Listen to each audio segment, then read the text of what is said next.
If I were to list a few words to describe an average art gallery, quiet would be near the top, along with formal, understated, and predictable. I think of neutral light walls, neutral music, beautiful art with lovely lighting, and hushed conversation. None of those words would be used to describe Rich's Art Gallery, the gallery owned by Richard Samuel on the east side of Austin. Rich's Art Gallery is vibrant, colorful, and dynamic. Of course, the art on the wall changes, but so does the immersive decor. Depending on what day of the week you drop by, the sound will change too. The gallery may be hosting jazz night or a poetry slam, watercolor classes, or a live DJ. Richard has created a model that works. It's financially sustainable, which is unusual for most art galleries, generative, and creates a place for a community to explore their creativity and to connect with others. In today's episode, Richard shares about the business model he has created, his approach to intentionally creating a safe and empowering culture, and the significance of operating the only Black-owned gallery in Austin. Richard also shares about his path as a professional football player to now a professional artist, and how his approach on the football field has complemented his approach as a creative entrepreneur. Richard offers tangible guidance on leadership and entrepreneurship, and a valuable perspective on how to engage with your community to create a more meaningful life. My name is Samantha Fotenhauer. This is the Artist Rendezvous.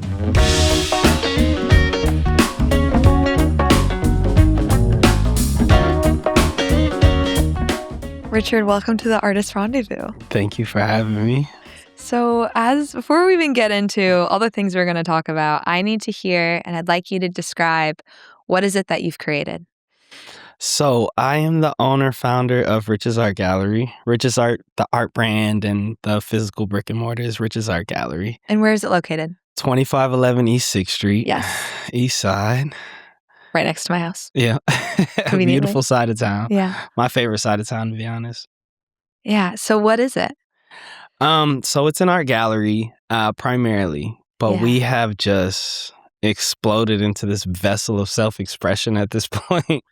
It is jazz, comedy, poetry, art exhibitions, therapy, third place, community. It's everything that makes you want to stay in the city, I guess. Walk me through what a typical week would look like on the calendar. Ooh. Because it is an art gallery, but it's also not. Yeah. It's so much more than that. For sure. So what might you have on the calendar on a given week? Let's go. Last week of the month is always one of my favorites. So Monday we'll have jazz night. Tuesday will be poetry slam. Wednesday we'll have figure drawing. Thursday would either be an art history lecture or an art class. Friday could be comedy. And then Saturday, we usually have some type of exhibit opening or some type of corporate rental or birthday party or something like that. So nonstop. Nonstop. Yeah. And so you sell art there. Mm-hmm. And you have created a place for people to share their art in community events. Yeah. But you're also an event space that people can rent. Exactly. And then also there's a coffee shop and there's a vintage store owned by your mom in the 100%. back. Yeah. And there's an arcade in there, too. And there's an arcade in there. My favorite part, by the way. And when I went to an event a week or two ago, there was an exhibition by all these amazing artists. I was really touched by it. But there was also a DJ. Yeah. And there was also all these vendors. And by the way, everybody looked so cool. Like all the outfits, everyone was hot and cool. And I was like, this is rad. Yeah. Hey, wearable art, express yourself. So I think when a lot of people think of an art gallery and ones I've been to, they're quiet. Mm-hmm. And the audience is older. Yeah. And you're not sure if you're supposed to be in there. Right. And how is this different? So growing up an artist my entire life, it was always weird to me that artists never really liked art galleries. Like, you go to a city, you go to an art gallery, but it's very uptight. You know, there might be cheese and wine that you have never heard before. And, it's one of those things that kind of feels foreign, but that's the main place we're supposed to sell our work. Didn't really make sense to me. And I always thought about having an art gallery, brick and mortar space that artists loved coming to. Yeah. I didn't realize that was going to be like a niche in the market. It was kind of just like a hope and a dream that turned out to be valuable, I guess you would say. But yeah, it's a cool place. Like there's chairs, there's couches. Come sit down, listen to the music, enjoy the art, relax, live with it, process it. It doesn't have to be uptight. You don't have to be quiet. You don't have to walk with your hands behind your back. Yeah, and I noticed, I'm new to Rich's art gallery, so I'm curious if this is a theme or just something that was present there last week, but I noticed that so much of the art had themes around empowerment, woman and like appreciation of women, sensuality, Yeah. like an emotional expression, pain. Like it felt like people were telling stories from their heart about things that deeply inspired them or painful moments like mental health or losing a sibling or Yeah. things like that, and then making art out of that. Is Yep. that typical? It is. The exhibit that we have up that you came to is Art of Collaboration, which is one of my favorite exhibits that I curate.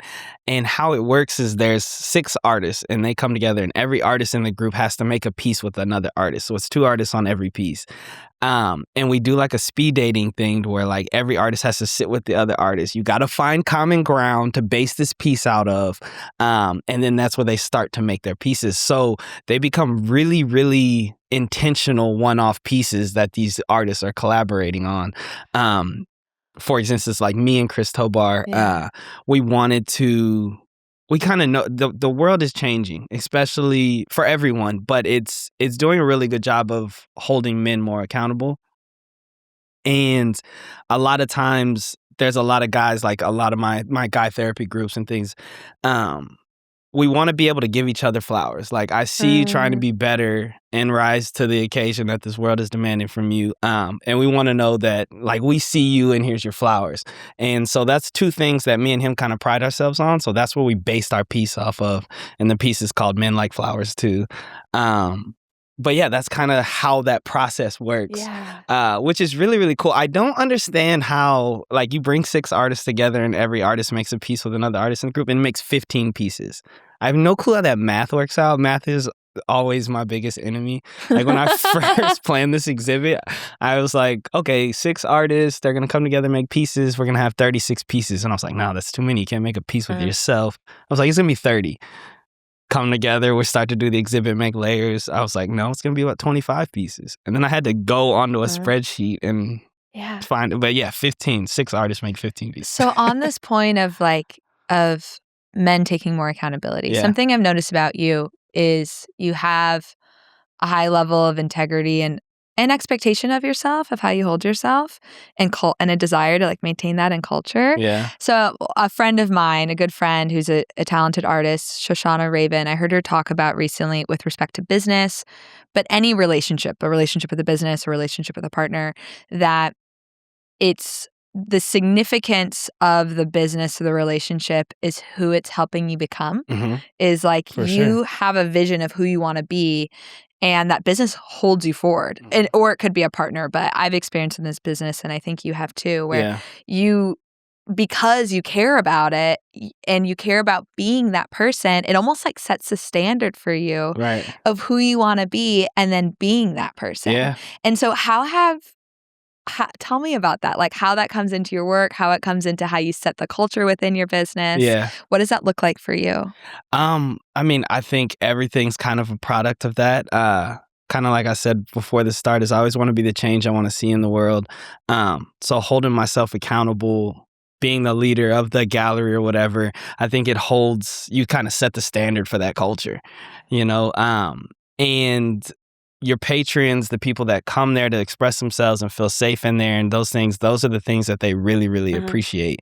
And when you're serving a community like that and you're creating smiley faces and you're inspiring people, and it's like all the purpose you need in this world, and you realize that you're doing things right and you're on the right track. And I think that's super powerful in a world where we're always searching for what our purpose is or where we're trying to go and things like that. It really, really helped me personally being raised by a tribe of women. And so I got to kind of Tell me more about that. What do you mean? So my mom, and her two sisters, they pretty much always live together. And what are their names? My auntie Leslie and my aunt Beth, and then my mom is Krista. And I have extended aunts too, like my aunt Tia and things like that. So it was just, I was always surrounded by a bunch of girls. It was me and my younger brother Bubba, and and my grandfather were like the only men in like a household full of 10 women. But Love. the cool thing about that is I got to see, from even being with sisters and younger cousins all the way up to the older women, kind of like how they felt about the world and what they wanted from a man, and what they appreciated about my grandfather as the patriarch of the family. And it gave me good goals and things to attain for Like growing what? up. Like being accountable, being emotionally available, being transparent, not taking advantage of people. You kind of see those things, and you kind of notice that, like, the toxicity that men kind of grew up with, and, not talking about their emotions and letting it affect everyone else and things like that. So I guess I got lucky. Yeah. And those things have been things that I've took into like my football career, being a team captain, or all the way into leading the gallery and having employees. Yeah. Those character traits are very important. We're going to come back to the football career because Yeah. it's such an interesting part of your story. But staying on this, you mentioned like wanting to create a safe space. Why is it important for a gallery to be a safe space? I can really only speak about Austin in general, just because what I've known and how this Yeah. business is involved. We live in this transplant city where there's Yeah. people coming in and out all the time. And most people are leaving, like when they come here and they work a job for 2 years, they leave because they haven't found a tribe, they haven't found somewhere where they have community, they don't feel comfortable, they miss their family at home.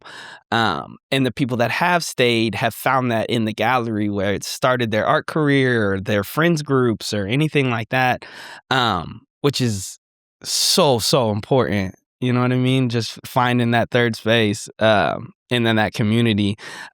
And yeah. You want to create a place so people who want to be here can stay. Exactly. Yeah. I was I was talking with a friend today about places, and it's become a real theme in this podcast. Sometimes I think about this podcast as me finding the teachers who are going to help me teach whatever I'm going to create next, Right. which wasn't intentional, but that's really what it seems like. Yeah. I'm learning so much from you and from everybody that I'm meeting, and I'm meeting so many people that are inspiring me. And a theme that's emerged is placemaking. Mm-hmm. And how we spend our time is literally the quality of our life. Like Right. it's what makes up our life. And our ability to develop relationships, to have the experiences that we want, to experience life in a meaningful way, which I think is kind of the essential sacred purpose, to have a deep experience of life, is so dictated by our places, because the safety of the place, the things that are a part of it, the people that are part of it, the ideas exchanged, Right. the inspiration within is what we can experience. And if we don't have places to offer that, if our places are fragmented, if they're not safe, if we don't get access to ideas or mentors or people, Right. then we don't get to experience those things of life. You Like, get to truly be human. yeah, you get to what? Truly be human. Yeah.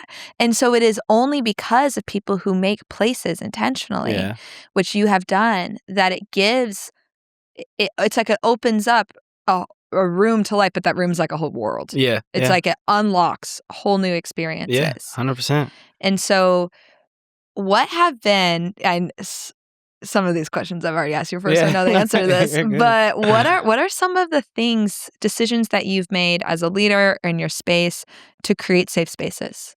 Yeah, I mean, it all ties into why this place has given me so much purpose, is to see people in their like true self and true light inside of this brick and mortar that, didn't even know if it was going to work at first. That wasn't the plan. And so a couple of things that I've done, kind of from the top down, is obviously making sure we're really intentional on the product that we put out. That it's physically safe from all of those different things, but also that it's emotional safe, where people can express themselves and not be hated or anything like that.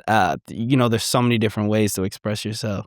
And having a space where all of it is here and we can have valuable conversations, I think we can go like put that pin on like transparency. We're very open and transparent at the gallery, and that encourages healthy conversations, encourages being able to express yourself. Give me some examples as a business owner, as a gallery, of ways that you're transparent. Yeah, so if we even go to our staff, like they know exactly when it comes to like month to month or a couple months, they know exactly what money's coming in, what money's coming out, where we're at financially, if we're behind on rent, if we're caught up on rent, if we're in a good spot, anything like that, what debt we have to pay off, or in a slow period. That feels really unique. That an entrepreneur would disclose that. Yeah. But I think it's really powerful because then people know, am I going to get paid? Right, 100%. Yeah. And that it can be extremely stressful. One of our biggest rules is nobody does anything for free at the gallery. If you're pouring into the gallery's cup, it has to be pouring back into yours. Now, most of the time that is through a money exchange, but it can be poured into lessons or curation help or resume or whatever it is. We just want to make sure that we're reciprocating the energy that goes back into the gallery. But that transparency helps with that. And people know that they'll stick around. Like, we've had the same people working and doing experiences at the gallery for the last 4.5 years, and that's the reason they're happy there, they're healthy. I hope, unless they're just not telling me. Yeah. So they know they have transparency. Right. I love that people don't work for free. Like, everybody is receiving and it's clear what they're receiving. Yeah. Do people date? So no, that is one big thing. And obviously 4.5 years, we've had a few issues where we've had to kind of address, but keeping that intimacy out of the gallery is extremely important. I tell people that lead our lectures or anything like that, like, there's a big C in Austin, like, keep that out of the gallery, because if you do that and say something goes wrong, that person's not going to come back to the gallery and feel safe, or not recommend it to a friend to come back because they're going to be uncomfortable when they walk in there. And so just keeping that out of that world is one of the best decisions that I have ever made. I love it. And when you first told me this, I was like, whoa, like, I don't hear that many spaces. Like, professors don't date students, which feels reasonable, Right. obvious. Yeah, but also the professors are like 30 years older than the 19-year-old college students. Outside of that, and certain bosses with their employees, I don't hear that very often, but I've been thinking about it, and I think it's really cool because people are going there wanting to express or wanting to learn or wanting to experience creativity. And even though some would probably love to meet somebody or get asked out by one of the people who work there, there's going to be people there who go, and even if it's a really positive exchange and everyone's respectful and nothing bad happens, to know I don't have to navigate that in the 100%. space. Like, I can just be free of that, at least Exactly. for many employees. Right. Which is powerful to go to this point of safety. So when you thought about making a safe space, it wasn't just like, let's all be kind. Yeah. Like, you came up with intentional practices. Yeah, because, we deal with a lot of gray ground as human beings. And in most problems that people have with other people is because one person's thinking this and the other person's thinking this, and there's a miscommunication, or there's that gray area that, and keeping that intimacy, especially out of the workplace, stops that from happening from the get-go. Obviously, it's a really, really cool place, and you're going to meet cool people there, and the people that come, obviously, please meet your wife there, meet your, whatever it is. But for the staff, it's better to just be platonic in that way. One of the other really significant parts of your gallery is that you're the only Black-owned gallery in Austin. Yeah. And the second in Texas, one of two in Texas. Yeah. Tell me about that. So, good thing is, I say this a lot, like, us being successful and us being sustainable and things like that, hopefully it bursts so many more. And during the time we've been open, we've had a few Black-owned galleries pop up, but then they had to close. But hopefully our concept inspires so many more Black-owned galleries. It was really, really crazy because when I first opened it up, you don't think that that's the case, because growing up around here, I went to Mitchie's. Reggie, which is an amazing artist, had a gallery here on the east side as well. So when I opened it up, I'm not thinking it's the only Black-owned gallery in Austin. And the city kind of let me know a couple months into it that, like, hey, man, I think you might be And I was like, no way. So I started doing research, and I found the only other one in Texas open was in Houston. And this was right after COVID, so a lot of them had closed down. Mm-hmm. Right now, I think there's 8. There's 3 or 4 in Dallas, or 2 in Dallas. Texas is a massive state with 3 of the biggest cities. 2 of them are like the top 6 biggest cities. Yeah. And we're talking single digits. Yeah. And when you kind of go into the numbers of art gallery, you kind of see why art gallery is not a business model that's really attainable. A lot of them, you'll see them open up and close a lot because they're all depending on original art sales. And that's super hard, especially in an economy where disposable income is going to go first because, it's looking kind of shady. People aren't going to be buying original art. So how are you going to stay open?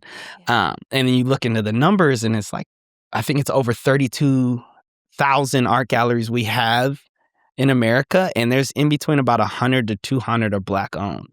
So you got to start asking why and different things like that. And you got to look into like art galleries that have been a while. Why are they're either owned by a nonprofit or they're owned by somebody that is retired and has money and they're not really depending on turning a profit every month. And you're like, this business model needs to change. And you guys have done a phenomenal job, or you have done a phenomenal job with the business model, which we'll jump into in a second. But just staying on this point, why is it important that Austin and all these cities have Black-owned galleries? I mean, representation, like for art to continue, it always has to be inspired from somewhere else.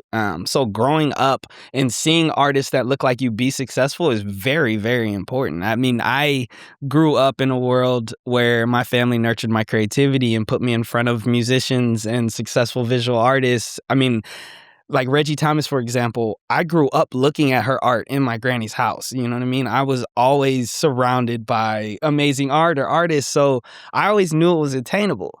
That's something that you also don't realize is not realistic for the general population because everybody's like, they don't see that all the time. You know what I mean? So then it was like, well, it's super important for this to exist, especially on a side of a town that used to be completely Black and brown and had so much culture over there and almost has 0 of it now. So those 2 things alone is why it's so important. Yeah. Do you find that you feature Black artists or other artists of color? Yeah, our artists are all across the board. We have different type of months where they might range a little bit. For instance, we have a Black art exhibit up right now, so it's the 6 Black artists that are in art of collaboration. But we have Spanish Heritage Month exhibits, all the way to Mental Health Month exhibits, which is everyone. We definitely don't want it to be exclusive to one culture or one race or anything like that. It's a space for everybody. You're going to feel a Black vibe when you go in there because it's a Black owner. A really cool thing that I always tell people is I kind of modeled my business model off of an Irish bar. So I lived everywhere, all over the world, and there was always an Irish bar. And you can go in an Irish bar and you get Irish beer and you get Irish shots and you get it's a whole Irish experience. Everyone appreciates it. Everyone goes in there and has fun and they get an Irish experience.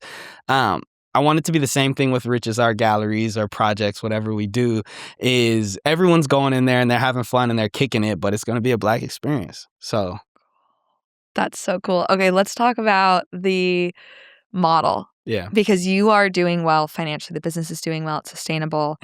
What are you doing?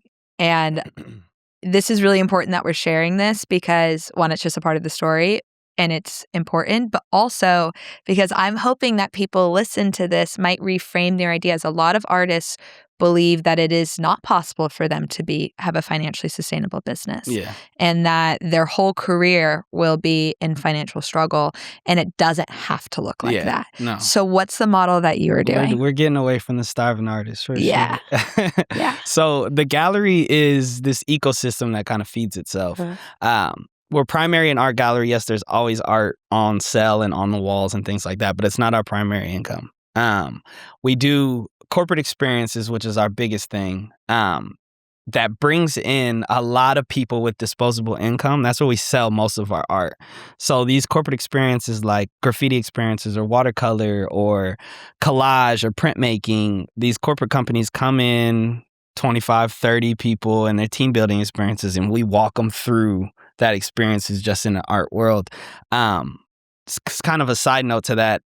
growing up a little bit before the gallery, I was bartending and things like that. And we did a lot of corporate events. And I started to hear that the corporate companies wanted to get away from these generic in the hotel conferences and things like that and go to more intentional where they put their money in their community and things like that. So it was like kind of clicked to start doing the art classes in that world. So those corporate experiences feed the art sales. And then our rentals feed like our community programming. So we have birthday parties and baby showers and all that kind of stuff that kind of pays for the bills. And then we'll have community program from our poetry nights, comedy at a very low cost or even free for most of the time. Which is this giant butterfly effect, and holding these community events brings more people in that are like, I want to do my birthday party. I want to do my baby shower here. And then all those things are just feeding each other nonstop. And it's a cool space. We'll show some photos. Yeah. And it's a sick space, and you guys are always changing it. Like just when I was there, you were building like a massive tree installation. You are always making it very dynamic. That was actually the fourth point, is being an art gallery changes the aesthetic on the inside every couple of months. So it feels different every time you walk in there, which is extremely important in Austin. We are in a transplant city, I said that already, but we're also in a city that's always the next best thing.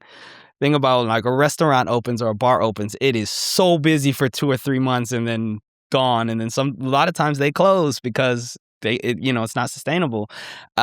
And the kind of key to that is it always being different in there. So every time people come back, it doesn't feel like the same thing that they've looked at every time.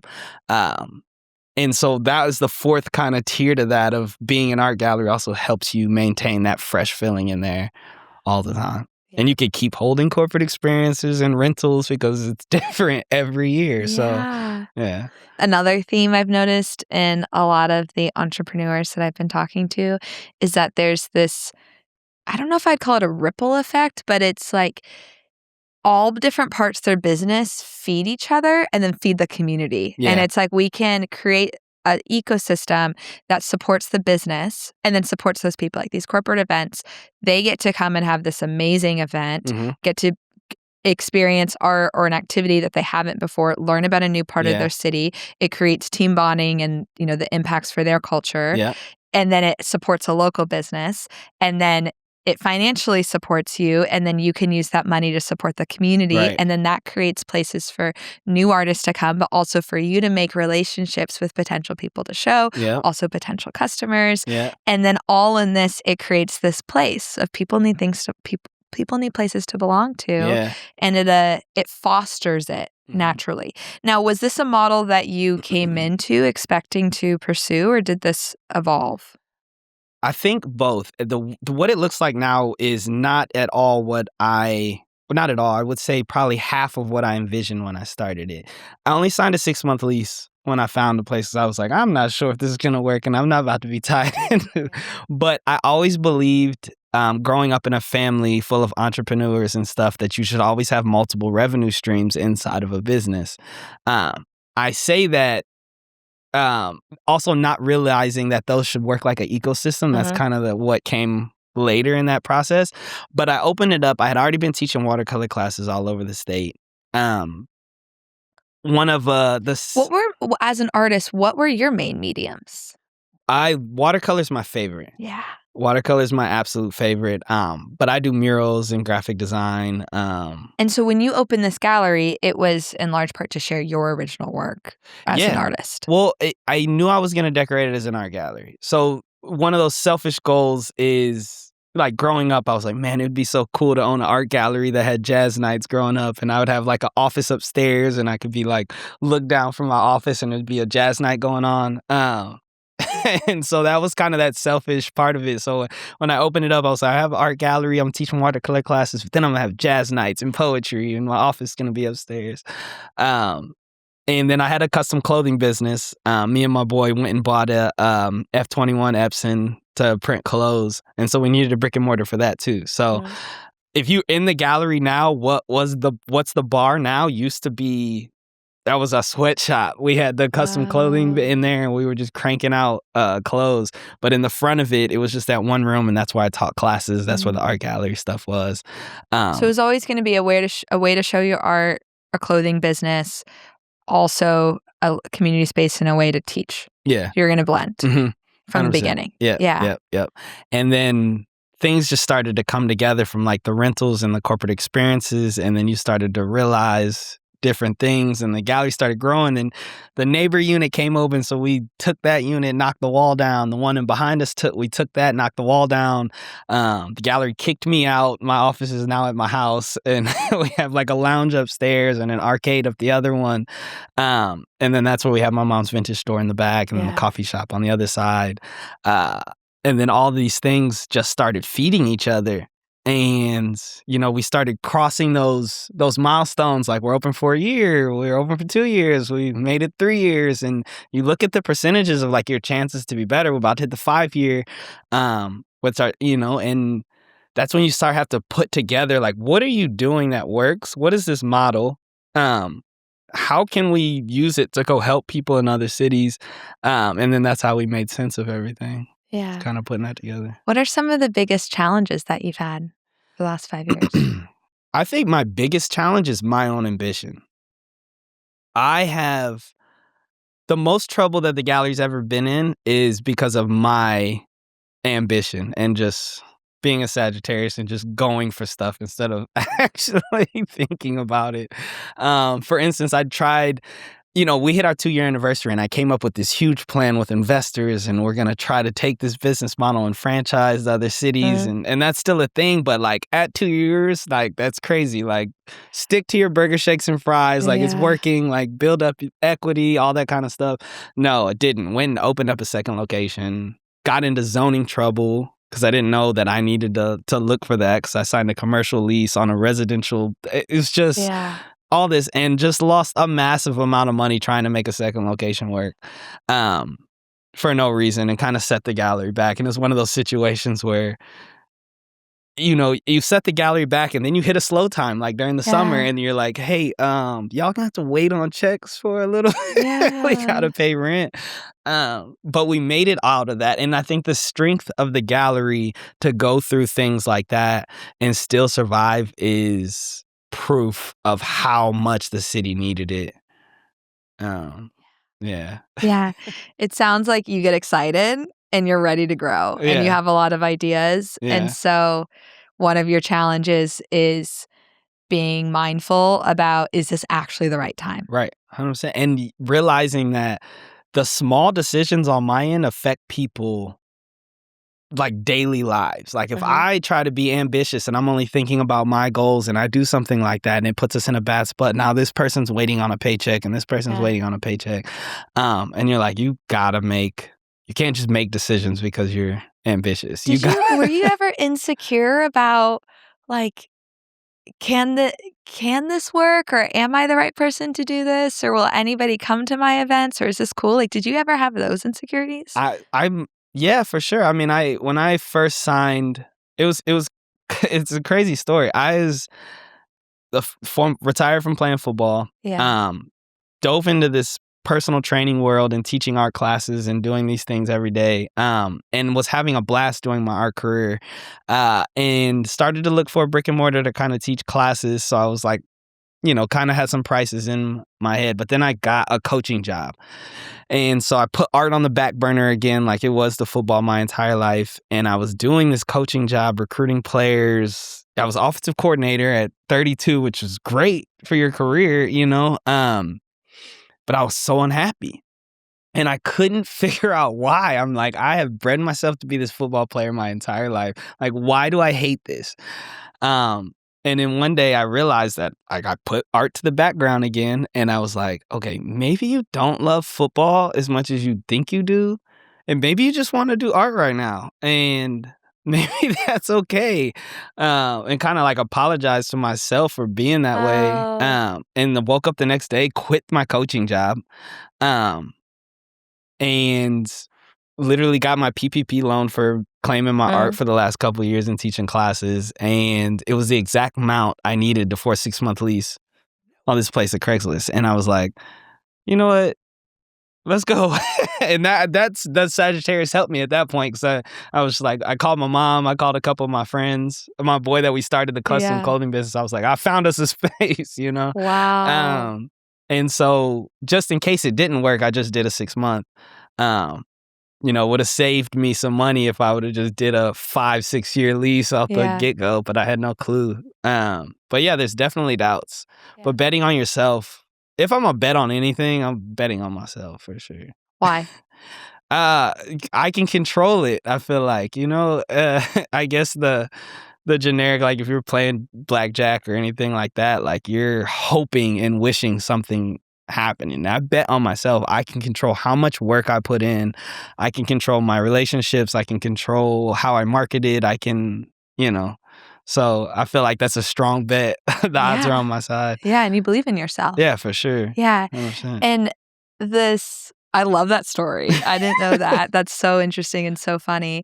And it sounds like once you were able to be honest with yourself and really clear, you go. Yeah. You're like, okay, great. If this is what it is, then I'm in. 100%. I'm like that too. And it was, being as successful as the gallery is now, I was like, that was 100% the world just being like, you had your fun playing football. You played for 22 years. You're good. You can go be an artist. I still remember being like, and I love football. Don't get me wrong. It is still yin and a yang. Like, when I was a football player, art was my therapy or my grounding technique. And now that I'm a professional artist, I still go play football to like take a break from the world. So they still work hand in hand together. But I can remember being on like team buses and having to wake up early or 6 a.m. workouts and this and this. And I remember like seeing people at like, art exhibits opening and creating and doing those things. I can remember like looking out the window being like, man, I don't really want to do this right now. I just want to go, I'd rather go paint or something like that. And I would like just submerge those feelings. But then you start to realize that those were real and my body wanted to be an artist and wanted to create and wanted to do those things. And I needed to nurture that. Yeah. So Sometimes it's hard to tell, like, when am I just avoiding or what is actually a desire? right. But you experiment with it and then you realize, oh, I want this. Yeah, for sure. Okay, so we need to catch people up on being a football player. There's So a let's go lot. back in time. Yeah. You've mentioned it. You played football for 22 years. So you grew up in Houston. Yep. A bunch of awesome women. Mm-hmm. Your mom always, and it sounds like the other woman in your life, surrounded you with art. Yeah. And you were a kid who drew and made art as a kid. Yeah.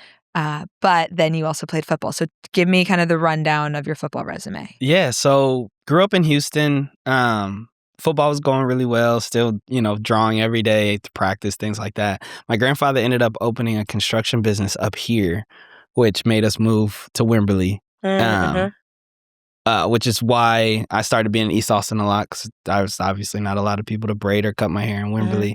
But another part of that move was also like, my mom was like, hey, we're going to move to Wimberley, but the football team's really good. And I knew a lot of the kids because my grandfather went up there and we used to go visit during summers and stuff like that. So I was like, okay, I can move up there. And then, their football team's good, which turned out to be great. We won state. I was all state. How old were you when you moved, roughly?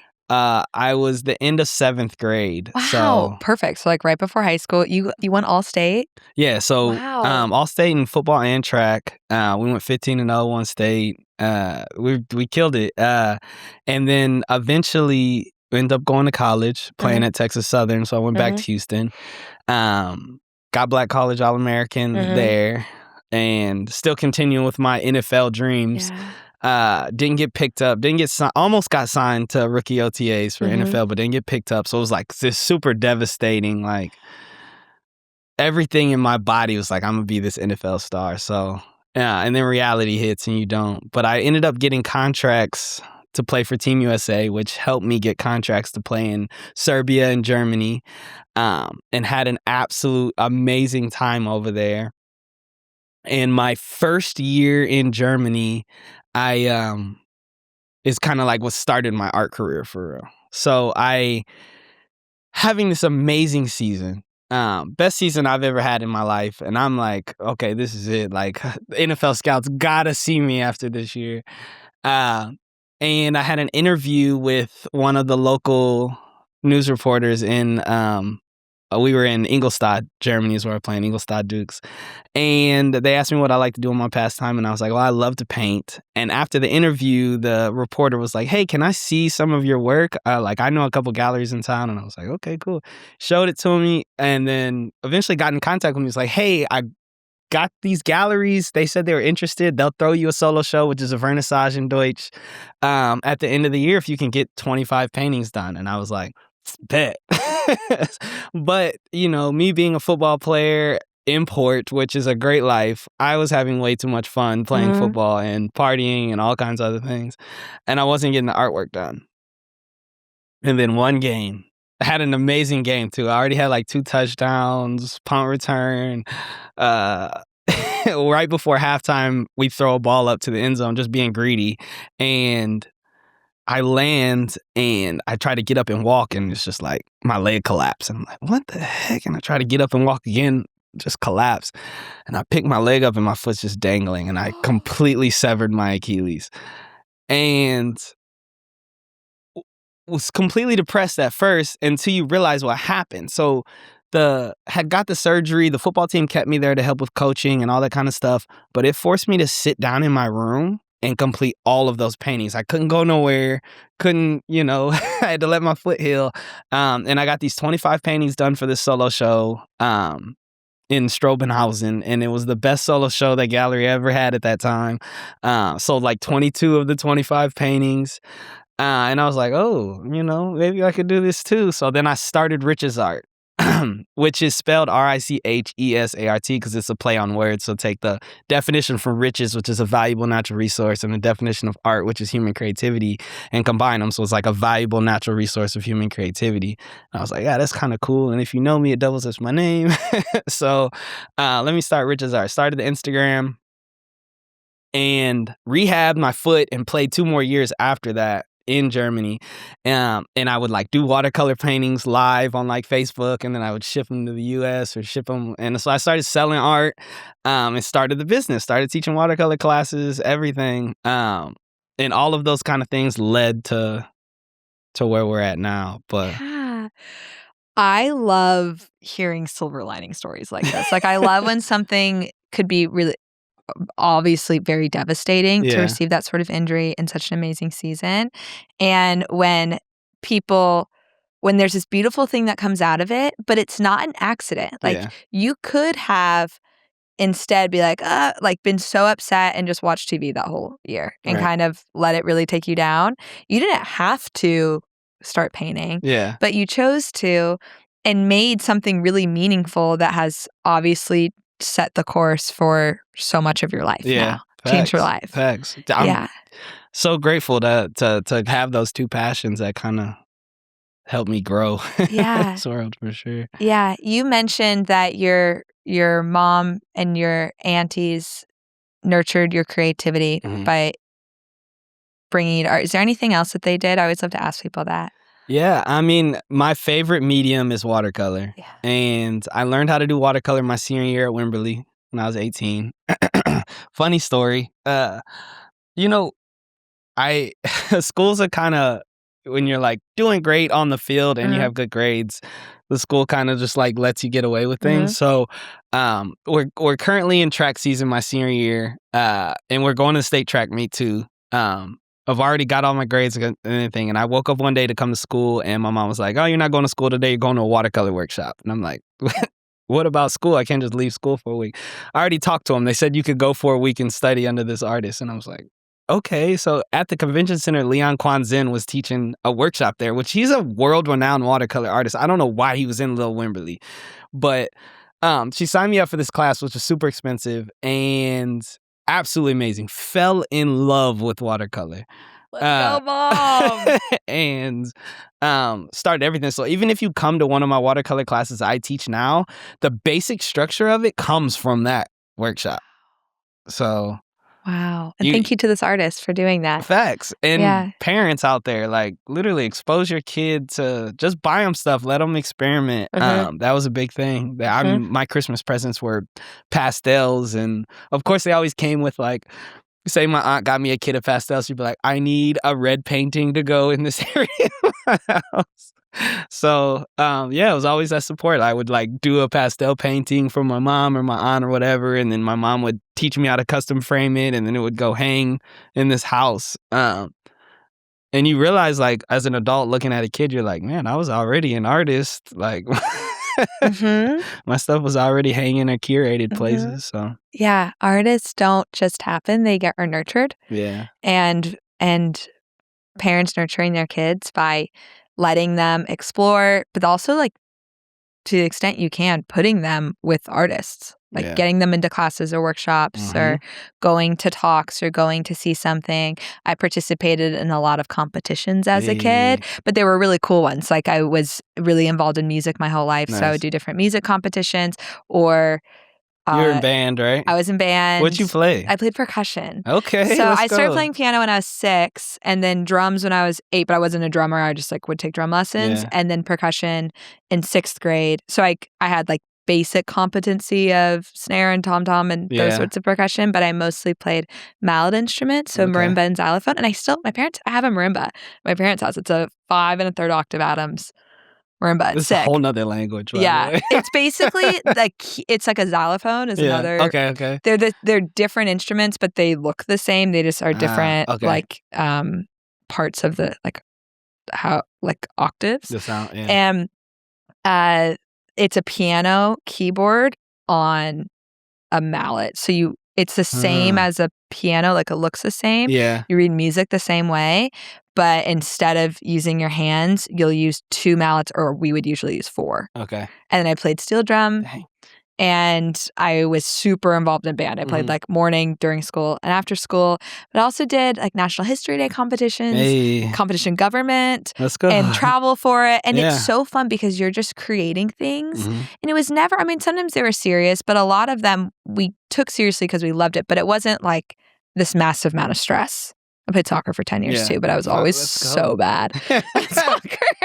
But all those things are so important to like developing as a kid. Yeah, and confidence Right. and being able to do new things and not feel scared, Yeah. and I think traveling's important for that, living Mhm. other places and being somebody who's new in a space. If you've ever moved to somewhere where you're new and you don't know anybody, you then have a very different perspective, even if you live somewhere where you know hundreds of people, Mhm. of what it's like. Yep. And I feel like because of that, and I could see you having this experience too, whenever I'm in a new space, I'm mindful of people who might not know anyone Mhm. and being willing to make them more comfortable because that's a hard Yep. experience.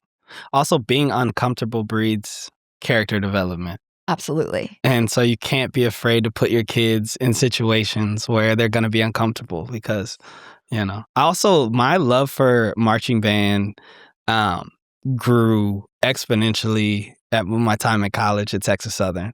That's cool. Like, it was, yeah, being in Texas, it's like the football games are always the biggest draw. Mhm. Being at Texas Southern, half the crowd is there to watch the halftime performance. That's so cool. It's so it's what marching bands are doing on the field is incredible. Yeah. And, like, the level of skill and precision and practice, it's so It's fun. nuts. It's so fun. Okay, so this kind of brings me to this other question I have for you, which is, when I would think of an artist, I usually wouldn't think football player, Mhm. but it's been happening recently. I've been meeting a number of artists who are also, like, very into athletics. Yeah. Is that something that you encounter a lot? Is it something that people are surprised to hear? Like, It's not something you encounter a lot, but it is something that once you put it out in the world, that's what you do. You start to meet like-minded individuals. The it's one of my favorite people to meet in this world because sports does teach you a level of discipline that you can take into other worlds and other places in your life that can be very valuable. So I've seen the type of work ethic that I would have towards football, putting it towards art mhm. has been I feel like all my success comes from that. People are like, how are you doing this or how are you doing that? I'm like, honestly, like, this is nothing compared to 3 workouts a day, film study, then Yeah. practice, then rehab, you know what I mean? Um, and that work ethic is, you can tell why a lot of corporate, I remember doing stuff for the NFL draft and be at Mm. NFL combines and things like that. it would be Navy SEALs, and there would be corporate companies and things that have set up tables to talk to you before you go into your combine. And they actively recruit athletes because of that work ethic and the fact that they know how to work on a team. That is a very valuable skill set to have as an adult, is knowing how to work as a team, how to take a step back, like somebody have the spotlight, like see another opinion, putting people in different avenues for their skill sets and things like that. Those are things that you get playing team sports that are super valuable. Yeah. Yeah. There's something I feel like I always want to do. I've been feeling like this since I was a teenager, and that is to aid in the dissolving of these beliefs that you have to fit into one camp. Right. You're an artist, or you're an athlete, Yeah. or you're a mother or a father, or you care about fashion, or you Right. care about intellect. And it was very much probably before this, but I grew up in the 90s. So it was very much like a 90s thing. You would see it in all the TV show, like you were either jock or Right. band kid, and you couldn't You be had the to same fit. Yeah. thing. Yeah. And I've always been multifaceted, and most women I know and most people I know are multifaceted, Yeah. especially people who follow their interests and pursuits. Yeah. It's actually very rare to not be interested in many things, yet we're always a little bit surprised when that's the case. And I think the more spaces and places where people can show that, then it just always reminds other people that, like, you can do whatever you want, you can be whatever you want. I always look at people as art pieces because it feels like that way. You know, art is however you express yourself. And I was in a smoothie shop the other day, and I looked up, and the way that the electrician wired the conduit was so intricate. And I was like, yo, that is art. Like, he took so much pride in that job. And art's however you express yourself. And art can never be put in a box. For some reason, everyone tries to do it. So if everyone's an art piece, you can't really put a human in a box. There's so many things that make them who they are. Yeah. Yeah. I think one of the things that I really love about living in Austin, and that I think makes Austin very special, is that there's a lot of multifaceted people. You know, of course, there are people whose whole lives are these things, and that's great. There's nothing wrong with having that. The problem is when it feels like a rule. Like, well, you're into this, so you have to only do this. Right. And what I love about Austin is that there are so many people who are athletes and artists and creatives and have a side business and have this other interest and, like, are writing a book. And you get this very, very multifaceted nature. And I think when art feels really alive for me, or artistic spaces feel really alive, it's because they're animating a lot of sides of an experience, because art has the way of, like, breathing life into a space or into your own life. Yeah. And it brings that forward.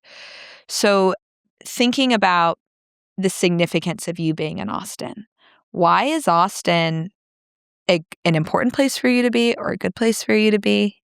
Well, I'll answer both those in a two-part. The good place for someone like me to be here in Austin is because of that. Because there's so many new people here and transplant, and so many people are multifaceted. It is the easiest city I've ever lived in to collab. Like, Love. You can go out to a coffee and a networking event, and you can probably find everybody you need to make your business thing happen. I agree. Like, and everyone's so willing, like, yeah, here's my number, here's this and this, let's sit up for coffee, let's go this way, do this. Like, the collaboration here is so easy. And growing up in Houston, which, shout out to Houston, love the culture, but a lot of time in those really old cities, there's so much gatekeeping because people have been there, families have been there doing this for so long. They're like, you know, what trials and tribulations have you gone through to access this information? And Austin's like, yo, what do you do? What do you love? You're like, I got this friend that does this. Y'all should meet up, you know? And that's why it's such a good city to start a business like this. Because art thrives on collaboration. And then as far as importance is history. When you're also living in a city that changes like this, the history of what made it what is or was is going to change. And it's really, really important to move to a city and enhance the culture, enhance your community instead of taking away from it. For instance, the East Side is formerly all Black and brown. all the way to like And just to pause on that, that was a result of certain policies. right. Yeah, Right, can you right. elaborate on that? Yeah, so like uh, a Cliff Note version of that is, we deal with segregation here Uh-huh. in America and the Civil War, our civil rights, and all these different type of things. And cities have proven books of how they divide neighborhoods and ruin neighborhoods to raise property values and things like that. Terrible things of our society. But one of the things Austin did was its separate but equal 1928 plan that they had, city plan, where they forced every Black person to live in a 6 square mile radius here on the east side. That's the only place you could, get bank loans, you could get houses, you could, grocery stores you could shop out, anything like this. Like, you can work here in the city, you can build the Capitol, you can do all of these things, but this is the only place you can live. And then to further make that worse, as the city started to expand, the east side, that's a lot of property. Now, how do you break up neighborhoods like that? You start to dump trash in the neighborhoods. You ruin the way it looks like. You start to code people out. You build a highway through it. I-35 is built right through the middle of these neighborhoods. It could have been, obviously, it's a terrible place for a highway, as we can all see, but they built it right down in the middle of these neighborhoods that kind of divided it. And you see this across cities. I remember studying this in law school, this Yeah. effect of building highways through Black neighborhoods and neighborhoods of color as a way of displacing and basically breaking the strong community threads of the fabric, Right. Fabric of the community. Right. And so all of these different things happen. And so now you have the east side where all these families have been kicked out, and the Black population went from around 32% 30 years ago to down to it's under 7% at this point. And the city needs to start asking itself why all of these people of color is leaving. Terrible different thing. And so a lot of those things still exist today. I just randomly thought there was a sting a couple years ago on the east side where they brought a ton of police and they were going everywhere. And from the gallery to my house on that east side, I ended up getting 2 tickets from like not completely stopping at a stop sign. And then my registration was out. And there was a lot of artists around the gallery that I was asking. A couple of my really good friends, which they're white, they all got pulled over for the exact same thing. Nobody had a ticket but me, and I had 2 of them. Wow. And then they released Chaz Moore with Austin Justice Coalition does a lot of amazing things in this town, and he spoke on this a lot. I think it was like 90% of the tickets that they gave out during that sting were to Black people. Now, that makes no sense if they're literally in that area, probably 1 to 2% of the population, and they make up 90% of the tickets. Like, that is crazy. But those are the type of things that happen in the east side that kind of force the gentrification. Now, the only thing that never changes is change itself. So the city's going to change, but it's really, really important to make sure that places like the gallery and things like that can represent different cultures in a city, are still alive, because there's kids that have to grow up and they have to see these things and they need to know their history. And when people move here, they also need to know the history. It's not something that people move here and they need to fix it, but they need to be aware of the people that operated here, and what they're supporting, where they're putting their money, things like that. I think it's a really important mission, and it feels like a very attainable one. Right. Understandably, there's a lot of criticism towards gentrification and the quick development of the east side and how it is displacing families and businesses that have been there for a long time. And as someone who moved outside of Austin, the east side, it can feel overwhelming. It's like, what should I do then? Yeah. And I think this goal and this suggestion of know the history or get acquainted with the important businesses and the people and the markers of culture who have been here long before you and are contributing, and support them. And acknowledge and appreciate, because Austin's such a wonderful city, and a city that I want to live in, and all these transplants want to live in, because of these artists and creatives, because of these That's people what made Austin cool. who continue to make Austin cool despite being like having these targeted efforts from the government for decades Yeah. to suppress them, Right. and still made Austin so cool. Right. And that is something that always needs to be acknowledged. 100%.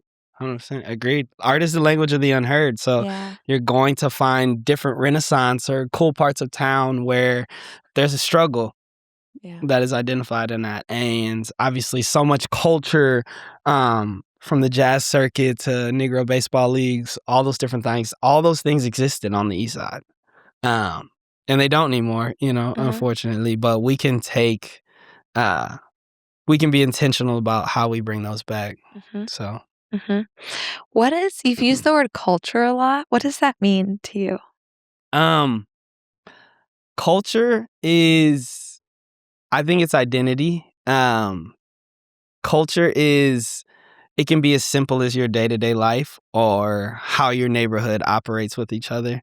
But being an American is beautiful because you get to experience so many different type of culture, identities, communities. That's the best part of being in America, is being able to experience all of those different things. It's so cool. Right. And you got to protect that.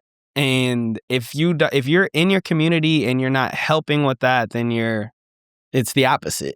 So we're going to close with 2 final questions. Yeah. I always ask these, and you've actually answered them, but I'm still going to ask you Okay, anyway. The first is, what do you offer Austin? What do I offer Austin? I would say community first. A place to learn your craft. Information is not going to be gatekept. A place to find friends, family. That is the first thing that I offer Austin. Second thing I offer Austin is a place where you can display your crafts and your expressions, and your abilities to establish you professionally to be a full-time, however it is, poet, comedian, visual artist, everything like that. I guess it's character development or career development. That would be the second thing for sure. What does Austin offer you? Austin offers me my purpose in this world. Second to my daughter now, but my daughter's number one now, but everything else that makes me happy in this world, Austin is helping me provide that. So thank you to Austin. Thanks, ATX. Thank you for sharing that and for sharing that purpose. Yeah. And for sharing everything here. Appreciate you. Thank you for coming on. Thank you for telling us the story. Thank you. Go out and check out Rich's Art Gallery. Go to the events. They're sick. There's so many different. I really am looking forward to taking some art classes. Let's go. I'll be doing that in the next few months, and I'll link all the information. Follow on Instagram, Rich's Art. Rich's Art Gallery. Rich's Art Gallery. Yeah. And richesart.com. richesart.com. Perfect. And make sure you follow the Artist Rendezvous on Instagram and TikTok. Subscribe on YouTube. Send us a comment. Leave a comment on the video. It makes such a difference. Leave a review and let us know what you took from this. It's meaningful to know who's listening and what people are getting from it. Thank you so much for being a part of this and joining us in celebrating Austin's creatives. Appreciate y'all.